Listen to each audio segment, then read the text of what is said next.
Usually, I'm sleeping at 4 a.m. You're working out. So Well, talk about that. Okay, so if your job is to try to be the best basketball player you can be, right? To do that, you have to practice, you have to train, right? You want to train as much as you can, as often as you can. So if you get up at 10 in the morning, train at 11, right? 12, say 12, train at 12, train for 2 hours, 12 to 2.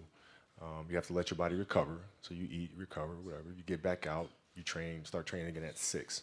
Train from 6 to 8, right? And now you go home, you shower, you eat dinner, you go to bed, you wake up, you do it again, right? Those are 2 sessions, right? Now imagine you wake up at 3, you train at 4. You go 4 to 6, come home, breakfast, relax, blah, blah, blah.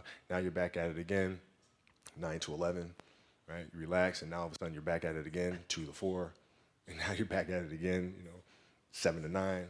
Look how much more training I have done by simply starting at 4, right? And so now you do that, and as the years go on, the separation that you have with your competitors and your peers just grows larger and larger and larger and larger and larger. And by year 5 or 6, doesn't matter what kind of work they do in the summer, they're never going to catch up because they're 5 years behind. Right? So it makes sense to get up and start your day early because you can get more work in. Is that genetic? Or is that something you ingrained and trained yourself? No, it was Who just. taught you that? For me, it was just common sense. Like I can if I start earlier, I can train more hours, and I know the other guys aren't doing it because I know what their training schedule is, right? So I know if I do this consistently over time, the gap's just going to widen and widen and widen and widen and widen, and they won't be able to get that back. So to me, it was just common sense. I'm like thinking, how can I get an advantage? Oh, start earlier. Yeah, let's do that. When did you start doing that? Man, like high school. My first class in high school was 7:45. I used to get to the gym around 5 a.m. and I'd play before school.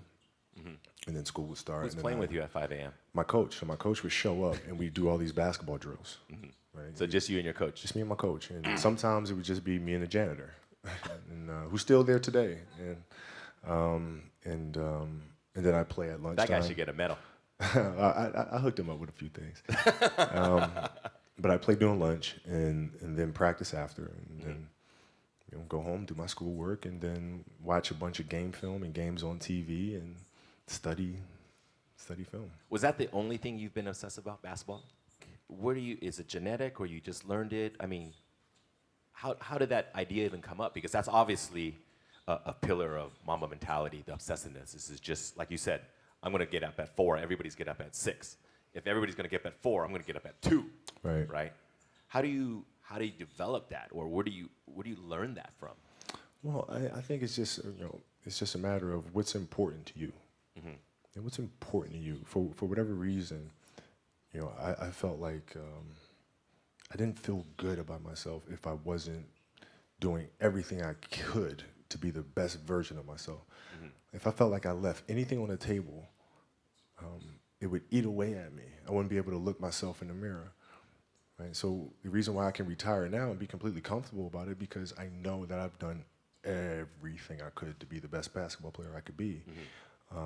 And so that's where it comes from for me. You can't leave any stone unturned. Because how did you develop this? There's a beautiful story that I love from Jay Williams. I don't know if you remember Jay Williams, where he did an interview a while back, and he talked about how when he played you, I think the first time, or one of the first times he played against you, he was like, I'm going to show up so early to the court to warm up and practice, like before anyone. And he shows up at the court. I don't know if it was in LA or where it was. And we were out here in LA, and look, I always try to outwork people, right? That's just how I made my mark. So the game was at 7. I was like, you know what? I'm going to come to the Staples Center because we're playing. This is when the Lakers had Kobe and Shaq. Right. Okay, this is like the championship Lakers. I was like, I'm going to get there at 3 o'clock, and I want to make sure I make 400 made shots before I go back into the room, and then I sit in the sauna and I get ready for the game. So, get in the car, get to the gym, get there, and as I'm walking onto the court, who do I see? I see Kobe Bryant, already working out. And I'm like, okay, it's kind of cool. It's Kobe. What's up, Kobe? And so I put my sneakers on, and do you ever get lost in what you do where you end up like, wait, it's been an hour and a half? Like I'm here, I'm in it. So once I set my foot across that line, I started working out. And so I worked out for a good hour and a half. And when I came off, after I was done, I sat down, and of course I still heard the ball bouncing. I looked down, I'm like, this guy's still working out? He was working out for like, it looks like he was in a dead sweat when I got here. Right. And he's still going. And it's not like his moves are nonchalant or lazy. He's doing like game moves, you know? I sit there and I unlace my shoes. I'm like, I want to see how long this goes. So I sit out there and watch another 25 minutes. And he got done. I was like, okay, I think I've seen enough. Go play, you know, come back, get in the sauna, get ready for the game. That game, he drops 40 on us, okay? And after the game is over, I'm like, I have to ask this guy. Like, I have to understand, like, why he works like that. Right. So after the game is over, I'm like, hey, Kobe, like, why were you in the gym for so long? He's like, because I saw you come in. and I wanted you to know that it doesn't matter how hard you work, that I'm willing to work harder than you. Wow. And he's like, there's nothing wrong with that. Like, I'm not saying I dislike you as a person. You inspired me to be better. Right. And it was the first time I started to see this level of competitiveness where I said, I need to start doing more. It started in middle school and high school because a lot of the kids that I was playing against were inner city kids. Yeah. And so they're looking at me as if, okay, this kid's soft, right? He's from the suburbs of Philadelphia. His father played in the NBA, played professionally. He's got it easy. Got it easy, born on second, you know, all this other stuff, right? And so they felt like they could try to be physical or try to intimidate me and do all this other stuff, which they couldn't, right? But now I'm saying, okay, well, you're trying to attack me. How am I going to attack you? How can I mentally figure out ways to break you down? How can I show you that, no, I have the edge, right? And so that's when it first started for me, is figuring out how to get the upper hand on an opponent that way. And what would you do to mentally break people down then? Well, I mean, you know, like we used to have an All-American camp that I used to go to, and you know, at the time when I first showed, I was a sophomore, and one of the things I would do is while everybody would be at the cafeteria, work, you know, eating and doing all sort of stuff, I just go back to the gym. I just go back to the gym. I mean, it's just, They'd be resting, eating. And they'd see me leave, right? But now you're in a tough position because you're like, okay, I want to be like, I'm following the kid to go work out, but I know he's working, he's up early, and he's doing all this other stuff. And so that was my way of showing them, yeah, I may be from the suburbs, but you're not going to outwork me. Wow. And I'm mentally going to. Did someone teach you that? Was that just a thing that you decided, like, I'm going to get in people's minds?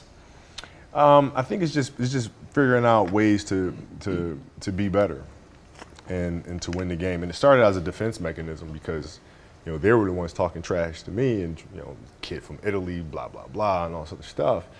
And it was like, okay, I can't let them. You know, I got to defend myself here, right? And then it became, okay, you know, I'm pretty witty. I can say some pretty witty things. Yeah. You know? And in Italian. And in Italian. Spanish, Yeah. You can't shortchange yourself. Like you're not cheating anybody but yourself. Right? I mean, you're tired. You're literally this far away from the line. Why would you not go that extra to touch the line? Right? So if I let him get away with that, right, all of a sudden he starts maybe a cheat something over here, right? Not give his best over here. Not give his best over here. And as years go on, he's going to be he's not going to reach his full potential because he's been taking these little shortcuts that just add up. And you can't let that happen. Our job as teachers, as mentors, as inspirers, it's our responsibility to hold them accountable. Talk about what is the meaning of relentlessness to you? Well, it's to never, to be unyielding. You know, Never give an inch to anybody. Never. You know, like you're always going after it. Always going after it. And if there's a challenge that ensues, oh, good, I want to see how I stack up to that. So you go after it. And it's just, it's fun. It's like you get a chance to compete against opponents, and you get a chance to see where you stack up against them. It's like, I want to see. Maybe I'm not good enough today. If that's fine. I'll be good enough the next time I see you, though.